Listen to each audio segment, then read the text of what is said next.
एक दिन आसमान से बारिश आई और कान में बस इतना कहकर गई कि गर्मी ज़्यादा दिन किसी की भी नहीं चलती है, चाहे वह सूरज ही क्यों ना हो। हाय गाइस, मेरा नाम है संजय मौर्य और आज आपके लिए एक बड़ी ही कमाल की स्टोरी लेकर के आया हूँ। एक बार की बात है, एक हंसों का झुंड समुद्र के ऊपर से गुजर रहा था और उसी जगह पर एक कौवा भी मौज मस्ती कर रहा था।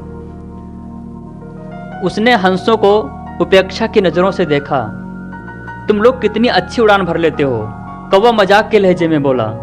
तुम लोग और कर ही क्या सकते हो, बस अपने पंख फड़फड़ा सकते हो। क्या तुम मेरी तरह फुर्ती से उड़ सकते हो? क्या तुम मेरी तरह कलाबाजियां दिखा सकते हो? नहीं, तुम तो ठीक से जानते भी नहीं कि उड़ना किसे कहते हैं। कौवे की बात सुनकर एक वृद्ध हंस बोला, यह अच्छी बात है कि तुम यहां सब कर लेते हो, लेकिन तुम्हें इस बात का घमंड नहीं होना चाहिए। कौवा बोला, मैं घमंड ओमंड कुछ नहीं जानता। अगर तुम में से कोई भी मेरा मुकाबला कर सकता है तो सामने आए और मुझे हरा कर दिखाए। एक यंग हंस ने कौवे की इस चुनौती को स्वीकार किया और तय यह हुआ कि कंपटीशन 2 पार्ट में होगा। पहले पार्ट में कौवा अपने करतब दिखाएगा और हंस को भी वही दिखाना होगा, और दूसरे पार्ट में कौवे को हंस के करतब दोहराने होंगे। प्रतियोगिता शुरू हुई। पहले चरण की शुरुआत कौवे ने की और एक से बढ़कर एक कलाबाजियां दिखाने लगा।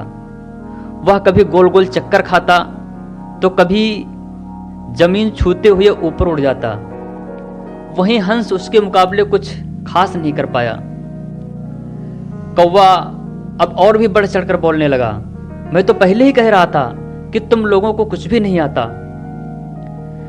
फिर दूसरा चरण शुरू हुआ। हंस ने उड़ान भरी और समुद्र की ओर उड़ने लगा। कौवा भी उसके पीछे हो लिया। यह कौन सा कमाल दिखा रहे हो? भला सीधे सीधे उड़ना भी कोई चुनौती है? सच में तुम बिल्कुल मूर्ख हो, कौवा बोला। पर हंस ने इसका कोई जवाब नहीं दिया और चुपचाप उड़ता रहा। धीरे धीरे वो जमीन से बहुत दूर होते गए और अब कौवे का बड़बड़ाना भी कुछ कम होता गया और कुछ ही देर में बिल्कुल बंद हो गया। कौवा अब बुरी तरीके से थक चुका था, इतना कि अब उसके लिए खुद को हवा में रखना मुश्किल हो रहा था और वो बार बार पानी के पास पहुंच जा रहा था। हंस कौवे की स्थिति समझ रहा था, पर उसने अनजान बनते हुए कहा, तुम बार बार पानी क्यों छू रहे हो?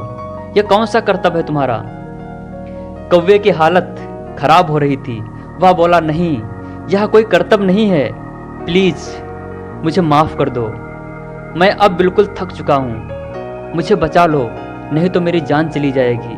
अब मैं कभी भी घमंड नहीं करूंगा। हंस को कौवे पर दया आ गई।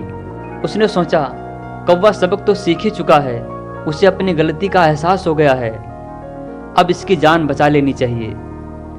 उसने कौवे को अपनी पीठ पर बिठाया और समुद्र तट की ओर चल दिया।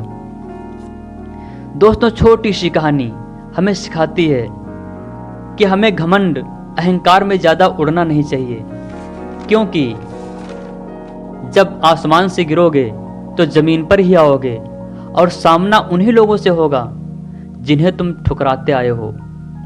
दोस्तों, अगर आज का वीडियो आपको पसंद आया है तो प्लीज़ इस वीडियो को लाइक करें, कमेंट करें, चैनल को सब्सक्राइब करें और बेल आइकन को प्रेस करना बिल्कुल ना भूलें।